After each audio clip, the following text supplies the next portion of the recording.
आज से लगभग 5000 ईसा पूर्व हमारे भारत देश में एक ऐसी सभ्यता विकसित थी जिसका नाम था हड़प्पा सभ्यता, जिसकी नगर नियोजन प्रणाली बहुत ही सुंदर थी। दोस्तों, आज हम बात करेंगे हड़प्पा सभ्यता की। इस सभ्यता को सबसे पहले एक ब्रिटिश यात्री थे चार्ल्स मैसन ने सबसे पहले इन ऊंचे टीलों को देखा और उन्होंने अपनी पुस्तक नैरेटिव ऑफ जर्नीज में इसका व्याख्यान किया, इसको बताया। उसके पश्चात में अलेक्जेंडर बर्न, जो कि कर्नल थे, ब्रिटिश कर्नल, जो एक क्रूर शासक थे, वो महाराजा रंजीत सिंह से मिलने के लिए आए और उन्होंने इन टीलों को देखा। इसके पश्चात में चार्ल्स जेम्स बर्टन और विलियम बर्टन जब कराची और लाहौर के बीच में रेल पटरी बिछा रहे थे, तो उस समय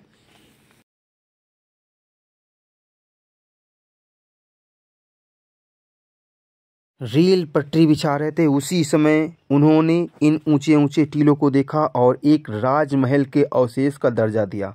उन्होंने बताया कि यह निश्चित ही कोई गौतम बुद्ध काल के यह राजमहल के अवशेष हैं। उसके पश्चात अलेक्जेंडर कनिंघम ने भी राजमहल के अवशेष बताए। उसके पश्चात में जॉन मार्शल की अध्यक्षता में दयाराम साहनी और राखालदास बनर्जी ने बारी बारी से हड़प्पा और सिंधु घाटी सभ्यता की खोज की। और यह खोज देखा जाए तो स्पेशली सिंधु नदी के किनारे ही घाटी में दोस्तों विकसित थी और बीच में जो राजस्थान गुजरती सरस्वती नदी, उसके बीच में इस विकसित थी। ये जम्मू से लेकर के महाराष्ट्र और उत्तर प्रदेश और बलूचिस्तान पाकिस्तान तक फैली हुई थी। जब इसकी खुदाई की गई थी दोस्तों, बहुत से अवशेष प्राप्त हुए। इन अवशेषों को आज भी सही से संग्रहालय में रखा गया है और इसकी खुदाई काफ़ी समय तक होती रही। आज तक लगभग 1500 से अधिक स्थलों को खोजा जा चुका है और वहां से अनेक पुरातात्विक साक्ष्य प्राप्त हुए हैं। यह दर्शाते हैं कि जो हड़प्पा कालीन संस्कृत सभ्यता थी, बहुत ही उच्च कोटि की थी। नालियों की व्यवस्था बहुत ही अच्छी थी। वहाँ के लोगों का रहन सहन बहुत ही उच्च था। वहाँ का जो रहन सहन था दोस्तों, दो प्रकार का था। एक तो नगरीय व्यवस्था थी,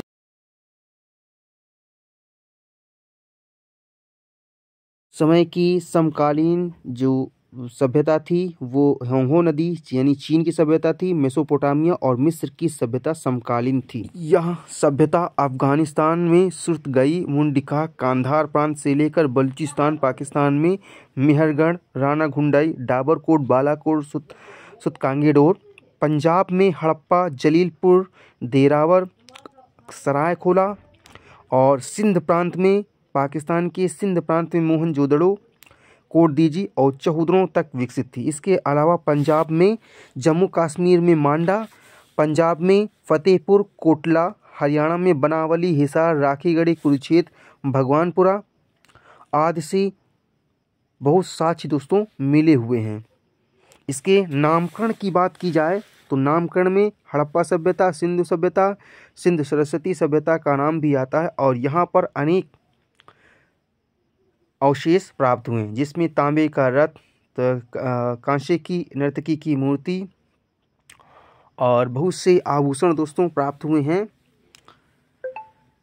इसके अतिरिक्त अगर काल निर्धारण की बात की जाए तो काल निर्धारण में 2500 ईसा पूर्व से लेकर के 1750 ईसा पूर्व तक हड़प्पा सभ्यता का विकास दोस्तों माना जाता है और इसका विकास जम्मू कश्मीर के मांडा से लेकर के दक्षिण में महाराष्ट्र दैमाबाद तक और उत्तर में दोस्तों उत्तर प्रदेश के आलमगीरपुर, जो कि दोस्तों मेरठ में पड़ता है, और इधर पाकिस्तान बलूचिस्तान तक दोस्तों इसका क्षेत्र फैला हुआ है। इस जो हड़प्पा काल की लिपि थी दोस्तों, भाव चित्रात्मक थी। लोग अपने भाव के माध्यम से, चित्रों के माध्यम से अपनी भाषा को, अपने संकेतों को दूसरे तक पहुंचाते थे। इसके अतिरिक्त जो अधिकांश मोहरें, मृदभांड, मनके और ईंटें भी मिली हैं दोस्तों। अधिकतर जो अक्षर मिला है जो अंग्रेजी के यू आकार के अक्षर है और चित्रों में अधिकतर मछली के चित्र दोस्तों मिले हुए हैं। मोहरें सैलखड़ी की बनाई जाती थी। मृदभांड, उस समय मृदभांड में दोस्तों मटके अधिक से मिले हुए हैं। और मनके ये आभूषण थे जो उस समय लोग इसका यूज दोस्तों पहनने के लिए करते थे।